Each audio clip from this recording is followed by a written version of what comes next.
Assalamualaikum warahmatullahi wabarakatuh. Sahabat Gema Islam, kita berjumpa lagi dalam Islamic Portal, Gerbang Pengetahuan Islam. Air Zam-Zam bukanlah air yang asing bagi kaum muslimin. Air ini mempunyai keutamaan yang sangat banyak. Rasulullah telah menjelaskan kegunaan air tersebut. Beliau bersabda, sebaik-baik air yang ada di muka bumi adalah Zam-Zam. Di dalamnya terdapat makanan yang menyenangkan dan penawar penyakit. Nah, sahabat Gema Islam, lalu apa sih rahasia di balik air yang banyak memiliki khasiat dan penuh barakah ini? Yang pertama, makna Zam-Zam. Kata Zam-Zam dalam bahasa Arab berarti yang banyak atau melimpah. Adapun air Zam-Zam yang dimaksud oleh syariat yaitu air yang berasal dari sumur Zam-Zam. Letaknya dengan Ka'bah berjarak sekitar 38 hasta. Dinamakan Zam-Zam sesuai dengan artinya karena memang air dari sumur tersebut sangat banyak dan berlimpah. Tidak habis walau sudah diambil dan dibawa setiap harinya ke seluruh penjuru dunia oleh kaum muslimin. Dinamakan dengan Zam-Zam bisa juga diambil dari perbuatan Hajar. Ketika air Zam-Zam terpancar, ia segera mengumpulkan dan membendungnya, atau diambil dari galian malaikat Jibril dan perkataannya ketika ia berkata kepada Hajar. Disebut juga bahwa nama Zam-Zam adalah a'lam atau nama asal yang berdiri sendiri, bukan berasal dari kalimat atau kata lain, atau juga diambil dari suara air Zam-Zam tersebut. Karena Zamzamatul Ma adalah suara air itu sendiri. Nama lain Zam-Zam sebagaimana telah diketahui antara lain ia disebut baroh atau kebaikan, badmunah atau yang berharga, taktumu yang tersembunyi, hasma Jibril yaitu galian Jibril, sifa sukim obat penyakit, ta'amu tu'im makanan, sorabul abror yaitu minuman orang-orang baik, toibah yang artinya yang baik. Selanjutnya sahabat Gema Islam yaitu sejarah munculnya Zam-Zam. Disebutkan oleh Imam Al-Bukhari dalam sahihnya dari hadis Ibnu Abbas, suatu saat ketika berada di Mekah, Nabi Ibrahim menempatkan istrinya Hajar dan anaknya Ismail di sekitar Ka'bah di suatu pohon besar yang berada di atas sumur Zam-Zam. Waktu itu tidak ada seorang pun di Mekah melainkan mereka bertiga. Setelah Nabi Ibrahim alaihi salam meletakkan kantong berisi kurma dan air, ia pun beranjak pergi. Namun Hajar mengikuti seraya mengatakan, "Wahai Ibrahim, kemanakah engkau akan pergi dengan meninggalkan kami sendiri di tempat yang tidak ada manusia lain atau yang lainnya?" Pertanyaan itu ia ulangi terus, tetapi Nabi Ibrahim tidak menengok kepadanya. Sampai akhirnya Hajar berseru kepadanya, "Apakah Allah yang menyuruhmu melakukan hal ini?" Dan Nabi Ibrahim pun menjawab,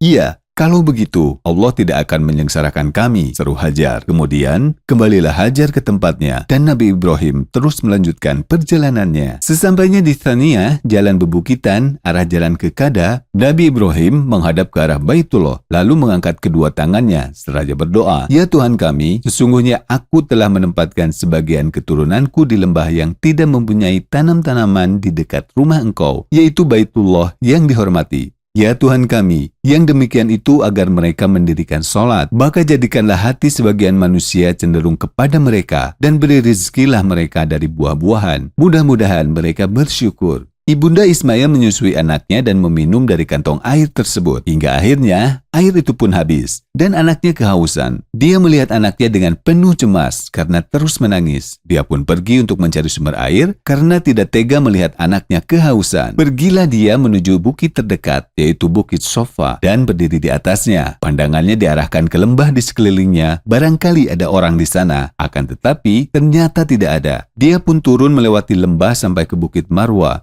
Berdiri di atasnya dan memandang, barangkali ada manusia di sana. Tetapi ternyata tidak ada juga. Dia lakukan demikian itu hingga 7 kali. Ketika berada di atas Bukit Marwa, dia mendengar ada suara. Dia berkata kepada dirinya sendiri, "Diam." Setelah diperhatikannya ternyata memang benar dia mendengar suara. Kemudian dia pun berkata, "Aku telah mendengar. Apakah di sana ada pertolongan?" Tiba-tiba dia melihat malaikat Jibril yang mengais tanah dengan kakinya atau dengan sayapnya, sebagaimana disebutkan dalam riwayat lain. Kemudian memukulkan kakinya di atasnya, maka keluarlah darinya pancaran air. Hajar pun bergegas mengambil dan menampungnya. Diciduknya air itu dengan tangannya dan memasukkannya ke dalam tempat air. Setelah diciduk, air tersebut justru semakin memancar. Ia pun minum air tersebut dan juga memberikan kepada putranya Ismail. Lalu malaikat Jibril Jibril berkata kepadanya, "Jangan takut terlantar. Sesungguhnya disinilah Baitullah yang akan dibangun oleh anak ini, yaitu Ismail bersama ayahnya. Dan sesungguhnya Allah tidak akan menelantarkan hambanya." Sahabat Gema Islam, beberapa waktu kemudian datanglah orang-orang dari kabilah Jurhum turun di lembah Makkah. Mereka turun karena melihat burung-burung yang berputar-putar. Mereka berkata, "Burung ini berputar-putar di sekitar air. Kami yakin di lembah ini ada air." Lalu mereka mengirim utusan, dan ternyata benar, mereka mendapatkan air. Utusan itu pun kembali dan memberitahukan kepada orang-orang yang mengutusnya tentang adanya air. Mereka pun kemudian mendatanginya dan meminta izin dari Ummu Ismail bahwa mereka akan mampir ke sana. Ummu Ismail pun mempersilahkan dengan syarat bahwa mereka tidak berhak memiliki sumber air tersebut. Dan kabilah Jurhum ini pun setuju. Berikutnya sahabat Gema Islam, penemuan kembali air Zam-Zam. Ketika Abdul Muthalib sedang tidur di hijr Ismail, dia mendengar suara yang menyuruhnya menggali tanah. "Galilah Thayyibah. Yang baik yang mana?" tanyanya. Esoknya ketika tidur di tempat yang sama, dia mendengar lagi suara yang sama, menyuruhnya menggali Baroh, yaitu yang baik. Lalu Abdul Muthalib pun bertanya, "Benda yang baik yang mana?" Lalu dia pergi. Keesokan harinya ketika tidur di tempat yang sama di hijr Ismail, dia mendengar lagi suara yang sama, menyuruhnya menggali Madmunah, yaitu sesuatu yang berharga.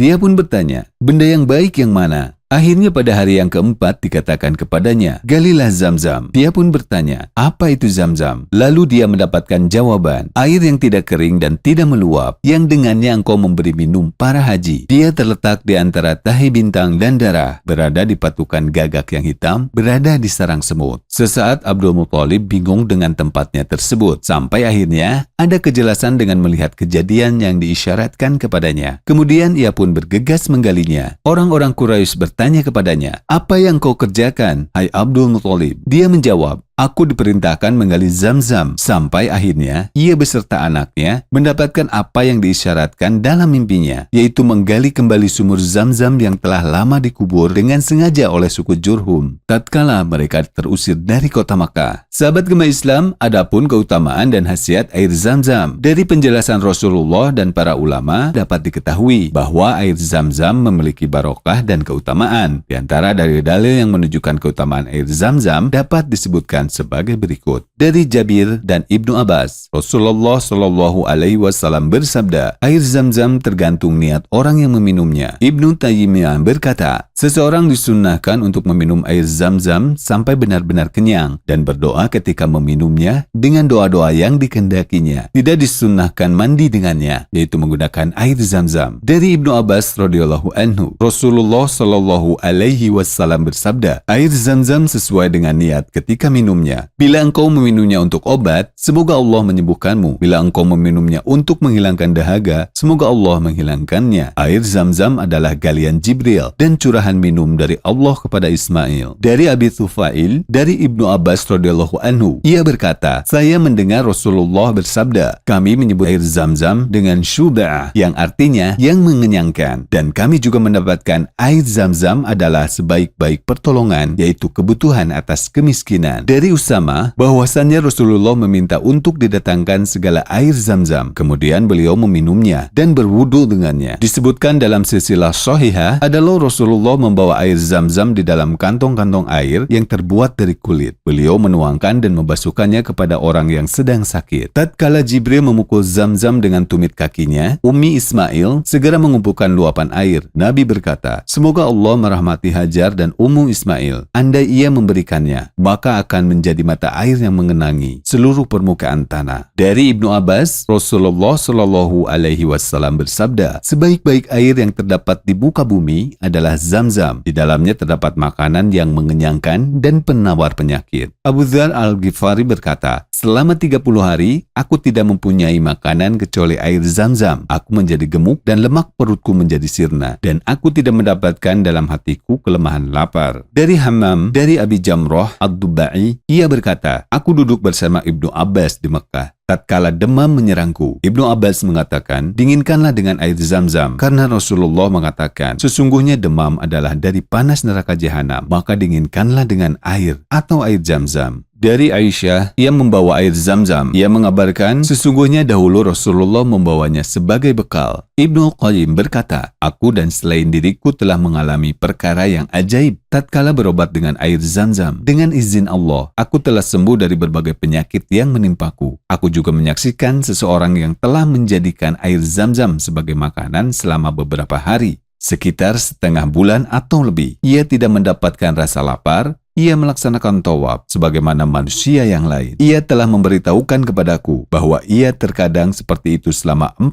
hari. Ia juga mempunyai kekuatan untuk berjima, berpuasa, dan melaksanakan tawaf. Beliau rahimahullah berkata, ketika berada di Mekah, aku mengalami sakit dan tidak ada tabib dan obat yang dapat menyembuhkannya. Aku pun mengobatinya dengan meminum air Zam-Zam dan membacakan atasnya berulang kali dengan Al-Fatihah. Kemudian aku meminumnya. Aku mendapatkan kesembuhan yang sempurna. Aku pun menjadikannya untuk bersandar ketika mengalami rasa sakit. Aku benar-benar banyak mengambil manfaat darinya. Nah, sahabat Gema Islam, itulah penjelasan singkat mengenai air Zam-Zam. Rasulullah Shallallahu Alaihi Wasallam telah memberitahukan kepada kita dan membenarkan khasiat dan keutamaan air yang tak pernah kering tersebut, meskipun setiap harinya diambil oleh banyak manusia. Nah, dengan mengetahui secara sepintas air Zam-Zam tersebut, maka hendaknya dapat meningkatkan dan memperkuat sandaran dan ketergantungan kita kepada Allah Subhanahu wa Ta'ala. Dialah yang Maha Penguasa, mengatur segala yang Ia kehendaki. Wallahu a'lam.